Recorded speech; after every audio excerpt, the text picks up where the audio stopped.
আসসালামু আলাইকুম। আশা করছি যে যেখান থেকে দেখছেন অনেক অনেক ভালো আছেন, সুস্থ আছেন।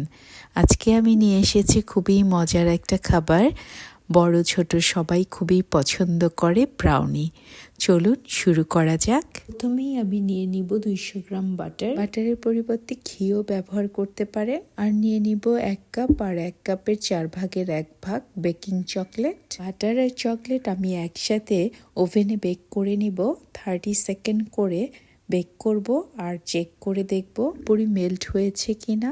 যখন আমি চেক করব তখন আবার একটু মিশিয়ে দিব।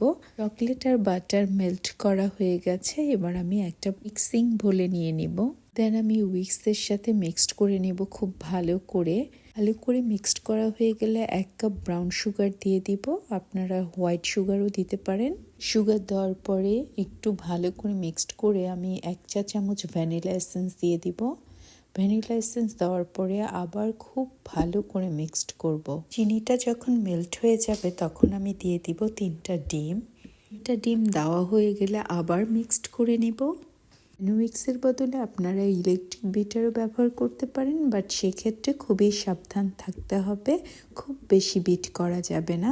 মিক্সের সাহায্যে আমি চিনি, ডিম সব কিছু খুব ভালো করে মিক্সড করে একটা লিকুইড তৈরি করে নিলাম। লিকুইডটা ঠিক কেমন হবে, এরপরে আমি দিয়ে দিব 1/2 কাপ ময়দা।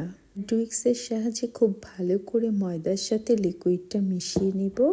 ভালো করে মিশে যাবে তখন আমি 1 কাপের 4 ভাগের 1 ভাগ কোকো পাউডার দিয়ে দিব। সাথে আমি দিয়ে দিব 1 চা চামচের 4 ভাগের 1 ভাগ লবণ দিয়ে খুব ভালো করে এবার মিশিয়ে নিব। ব্রাউনিটা বানাতে সাধারণত আমরা ডার্ক চকলেট ব্যবহার করে থাকি, কিন্তু আজ আমি বেকিং চকলেট ব্যবহার করেছি। ভালো করে মিক্সড করার পরে আমার লিকুইডটা এমন হবে, এর চেয়ে বেশি পাতলা হবে না। ব্রাউনির লিকুইডটা সবসময় একটু ঘনই হয়। এবার আমি একটা চারকোনা বেকিং ট্রে নিয়ে নিব আর নিয়ে নিব বেকিং পেপার। বেকিং পেপারটা যাতে খুব সহজে বেকিং ট্রেতে বসে যায় সেই জন্য আমি বেকিং পেপারটাকে একটু মুচড়িয়ে দলা করে তারপরে আবার খুলে বেকিং ট্রের উপরে দিয়ে দিব। আপনারা চাইলে একটু বাটার ব্রাশ করেও দিতে পারেন, কিন্তু আমার মনে হয় বেকিং পেপার দিলে খুব সহজেই উঠে আসে। স্প্যাচুলার সাহায্যে আমি পুরো মিশ্রণটা বেকিং ট্রেতে ভালো করে বিছিয়ে দিব। একেবারে সমান করে বিছিয়ে দিতে হবে, উপরের কোনো অংশ যেন উঁচু বা নিচু না হয়। এবার আমি ব্রাউনির উপরে কিছু আমন্ড ফ্লেক্স ছিটিয়ে দিচ্ছি। আপনি চাইলে গোটা আমন্ড উপরে ছিটিয়ে দিতে পারেন, অথবা বেকিং চকলেট অথবা ডার্ক চকলেট যেটা আপনার পছন্দ। আমি কিছু আমন্ড ফ্লেক্স উপরে ছিটিয়ে দিচ্ছি। খুব সহজে অল্প কিছু উপকরণ দিয়ে বাসায় তৈরি করে ফেলা যায় চমৎকার মজাদার ব্রাউনি। ছিটিয়ে দেওয়ার পরে আমি হাত দিয়ে একটু ছড়িয়ে দিচ্ছি ভালো করে। ছিটিয়ে দেওয়ার পরে মোটামুটি আমার প্রিপারেশন ডান। এখন আমি ওভেনে বেক করে নিব।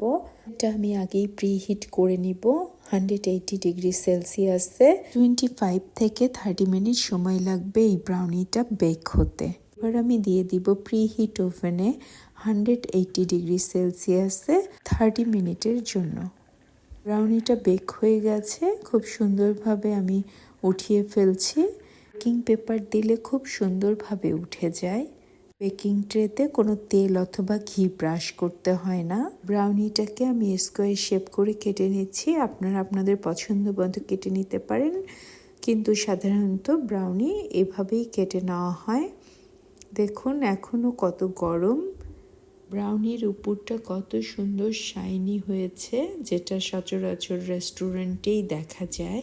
ব্রাউনিটা আরেকটু বেশি পাতলা হলে দেখতে আরও বেশি সুন্দর হতো। ব্রাউনিটা কত শাইনি হয়েছে উপরটা। খুবই মজার ব্রাউনি রেডি হয়ে গেল।